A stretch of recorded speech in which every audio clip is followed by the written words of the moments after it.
Hello, मैं चेतन लाल रेगर, व्याख्याता समाजशास्त्र, राजकीय महाविद्यालय शाहपुरा, जिला भीलवाड़ा। मैं आज बीए प्रथम वर्ष के सिलेबस के अंतर्गत समाजशास्त्री परिप्रेक्ष्य के संदर्भ में कुछ बताना चाहता हूँ।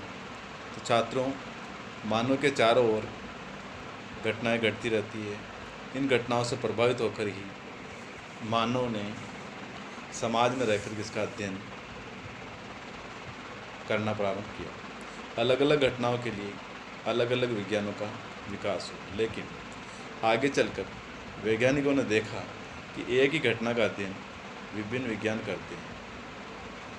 तो वैज्ञानिकों के सामने ये प्रश्न उठा कि जब एक ही घटना का अध्ययन विभिन्न विज्ञान करते हैं तो उनमें अंतर क्या है, अर्थात उनमें ऐसी कौन सी विशेषताएं हैं, वो कौन से लक्षण हैं जो एक विषय को विशिष्ट बनाते हैं, यानी एक विषय को दूसरे विषय से अलग करती है। तो इन सभी प्रश्नों का उत्तर एक ही था कि विभिन्न विज्ञानों के अध्ययन करने की दृष्टि या दृष्टिकोण या परिप्रेक्ष्य या संदर्भ परिधि विशिष्ट होती है। तो एक ही तथ्य का अध्ययन विभिन्न विज्ञान करते हैं तो उस समय उनके देखने की जो विधि है वो अलग होती है।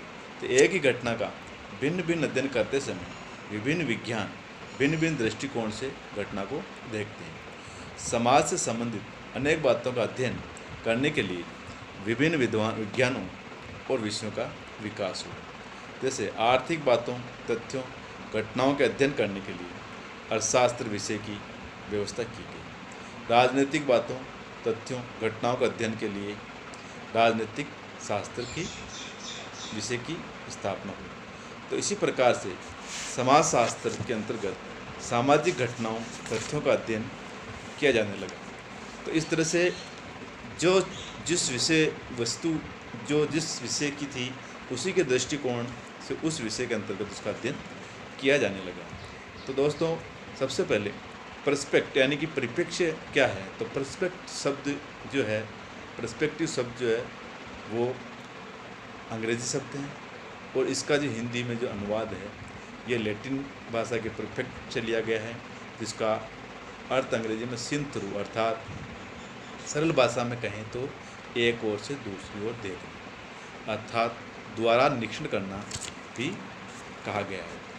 तो परिप्रेक्ष्य से सामाजिक परिप्रेक्ष्य के संदर्भ में अलग अलग समाजशास्त्रियों ने इसको डिफाइन किया है, जिसमें थियोडोर एंड थियोडोरसन ने कहा कि संदर्भ परिधि परस्पर और परिप्रेक्ष्य परस्पर घनिष्ठता संबंधित है।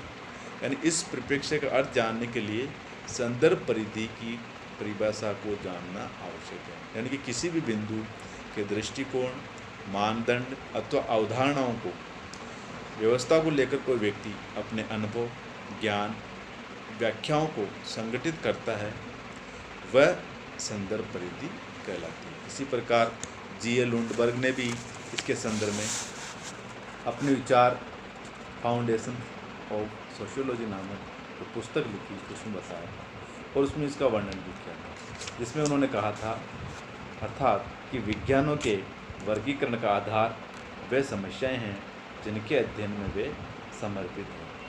हमारी स्थापित आदतों की व्यवस्था की ही संदर्भ परिधि का निर्माण करती है। अर्थात इन्होंने आदतों की व्यवस्थाओं को समझाते हुए लिखा है कि ये आदतों की व्यवस्थाएं लोक भाषा में होती है, जिन्हें विश्वास, सिद्धांत अथवा जीवन दर्शन कहते हैं। इसी प्रकार इचिनॉय ने भी सोशियोलॉजिकल पर्सपेक्टिव में समाजशास्त्रीय परिप्रेक्ष्य के बारे में लिखा है। जे गुड्डे ने लिखा, पी.के. होट ने लिखा है।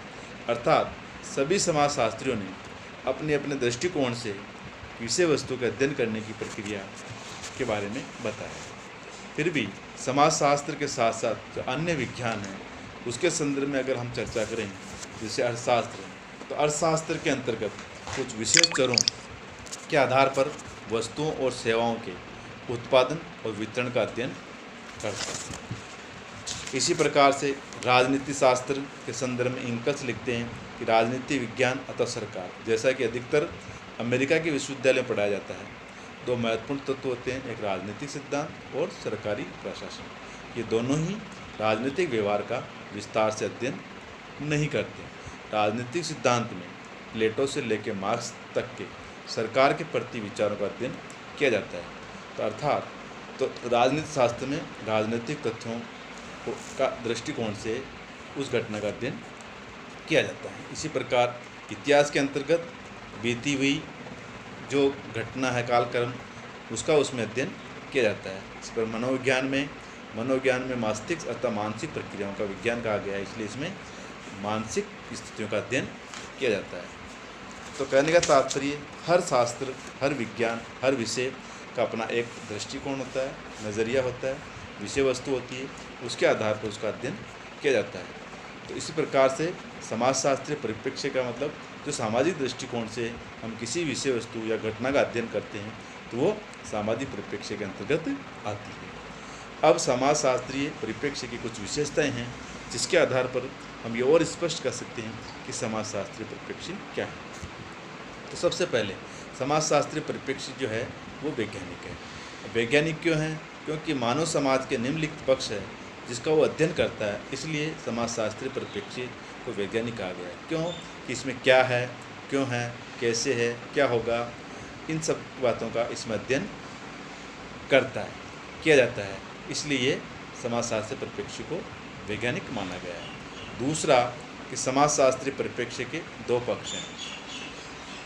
प्रथम पक्ष सामाजिक अंतरक्रिया, सामाजिक प्रक्रिया, सामाजिक समूह, मानव समाज है, इसकी व्यवस्था, अव्यवस्था, सहयोग, संघर्ष, एकीकरण, विघटन, सामाजिक परिस्थितियाँ के परिवर्तनों का अध्ययन प्रथम पक्ष के अंतर्गत किया जाता है। दूसरे पक्ष में उन सभी वस्तुओं, घटनाओं, कारकों, सामाजिक व्यवस्था, सामाजिक अव्यवस्था, विभिन्न अंगों पर क्या प्रभाव पड़ता है का अध्ययन किया जाता है। तीसरी विशेषता समाजशास्त्रीय परिप्रेक्ष्य सामाजिक घटनाओं, कारकों, आंकड़ों, तथ्यों की विवेचना सामाजिक व्यवस्था के संदर्भ में वैज्ञानिक आधार पर करता है। और तीसरी विशेषता ये हुई। चौथी है समाजशास्त्रीय परिप्रेक्ष्य अंतःक्रियाओं, प्रक्रियाओं, सामाजिक संबंधों, व्यवहारों, समूह तथा समाजों आदि का वर्णन और व्याख्या करती है। पांचवी विशेषता जो है समाजशास्त्रीय परिप्रेक्ष्य जो है सामाजिक तथ्यों पर आधारित होता है। नंबर 6 समाजशास्त्रीय परिप्रेक्ष्य का जो नियंत्रण है, निर्देशन है, संचालन है, वह समाजशास्त्रीय सिद्धांत करते हैं। समाजशास्त्रीय सिद्धांत ये निश्चित करते हैं कि घटना से संबंधित कौन कौन से तथ्य समाजशास्त्रीय अध्ययन से संबंधित हैं और कौन कौन से नहीं। और अंतिम सातवीं विशेषता वह है कि अवधारणाओं के द्वारा समाजशास्त्रीय परिप्रेक्ष्य को मालूम किया जाता है कि अगर किसी घटना, प्रघटना, तथ्य की विवेचना में परिस्थिति, भूमिका, समूह, स्त्रीकरण, सामाजिक व्यवस्था, सामाजिक परिवर्तन, सामाजिकरण, सामाजिक संरचना, सामाजिक प्राकार्य आदि अवधारणाओं का प्रयोग किया गया है तो उस अध्ययन का परिप्रेक्ष्य समाजशास्त्रीय कहलाएगा। क्योंकि प्रत्येक विज्ञान की अपनी एक विशिष्ट भाषा होती है, तो समाजशास्त्र की भी अपनी विशिष्ट भाषा है और जिसमें अनेक शब्द सामान्य बोलचाल की भाषा में काम में लिया जाता है। तो उस आधार पर हम स्पष्ट उसका अर्थ समझ में आता है। अंतिम रूप से 8वीं जो विशेषता है तो निष्कर्ष रूप से हम कह सकते हैं कि समाजशास्त्रीय परिप्रेक्ष्य की परिभाषा, अध्ययन पद्धति, समाजशास्त्रीय सिद्धांत, समाजशास्त्र तथ्य, पक्ष आदि को निश्चित करता है। तो इस तरह से 8 विशेषताएं समाजशास्त्रीय परिप्रेक्ष्य के संदर्भ में बताई गई। तो हम ये समझ सकते हैं कि समाजशास्त्रीय परिप्रेक्ष्य जो है वो एक तरह से एक देखने का नज़रिया, दृष्टिकोण होता है जो हर विषय का अपना अपना अलग होता है। थैंक यू, धन्यवाद।